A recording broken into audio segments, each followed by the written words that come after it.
Hi, we're back with Junie B. Jones, Boss of Lunch, Chapter 9, Baloney.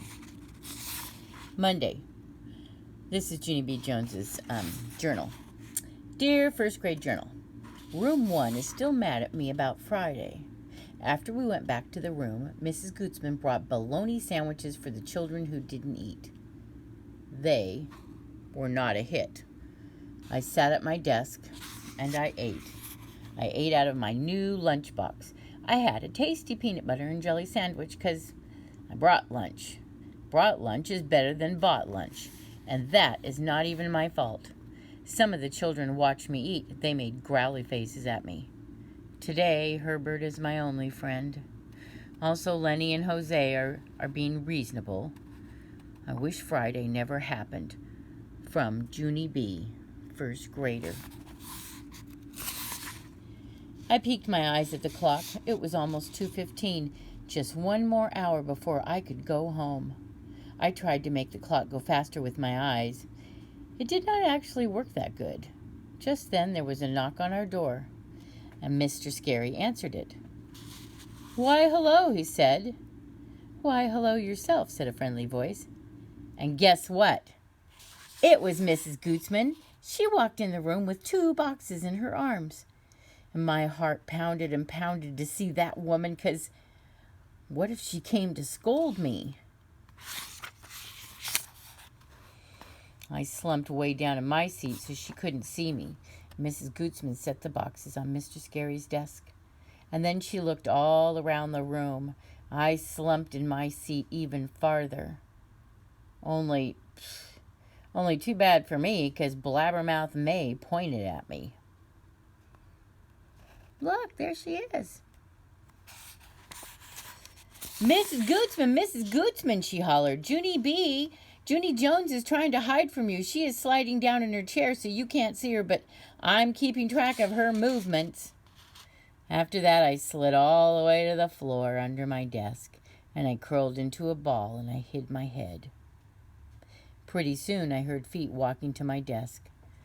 I'm getting used to that sound. The feet stopped next to my chair.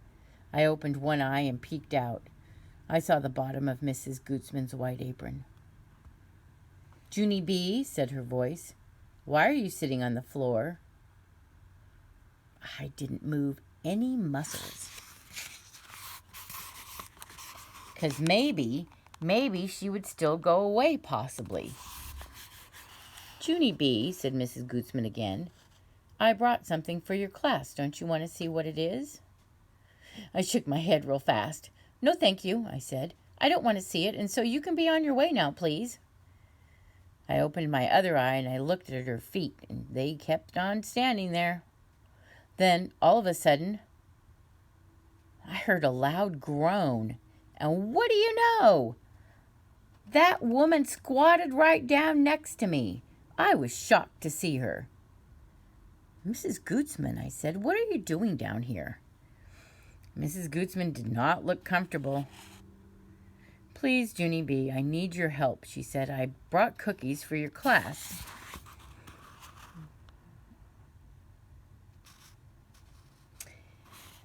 "I brought cookies for your class today, but there's no one up there to help me pass them out." I rolled my eyes way back in my head, because that was not even the truth, of course. "Yes, there is, Mrs. Gutzman," I said. "There's lots of people up there to help you." Mrs. Gutzman shook her head. No, you don't understand," she said. After that, she reached into her pocket, and she pulled out a pair of plastic mitts. "I need a real helper, Junie B. I need someone with experience." Mrs. Gutzman smiled, kind of painful. "Please," she said, "if we don't stand soon, I'm going to fall right on my keister and you'll never get me up." I did a teensy smile, because that was a little joke, I believe. Finally, I crawled out from under my desk, and I helped Mrs. Gutzman stand up. "I guess I can help you pass out cookies," I said, kind of quiet. "But some of these children are still very mad at me, you know." Mrs. Gootsman held my hand. Yes, well, I think maybe I can fix that, she said. And after that, me and her walked to the front of the room together, and Mrs. Gootsman showed everyone the cookies. Sugar cookies, shouted the children. Thank you, Mrs. Gootsman, thank you. And Mrs. Gootsman put her hand on my shoulder. Don't thank me, class, she said. Junie B. Jones is the only one. She is the one who Oh gosh, can I read? Don't thank me, class, she said. Junie B. Jones is the one who reminded me to pay you a visit this year. She's the one you need to thank. For a second, no one said anything, and then all of a sudden, Herb hollered out, Thank you, Junie B. Jones. And then all of the other children hollered, Thank you, too. I grinned real big, because those words felt happy in my ears. After that, I hurried back to the sink and washed my hands, and then I quick put on my mitts and ran back.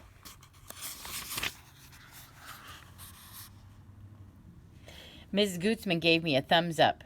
Ready to go, helper? She said. Ready to go, I said back.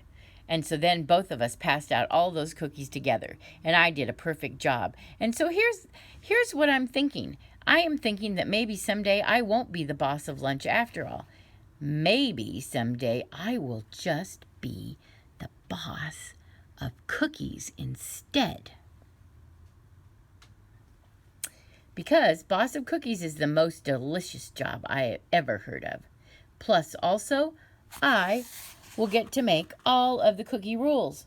And I have already thought of rule number 1. I wrote it in my journal so I won't forget it. Rule number 1. The boss of cookies gets to have 5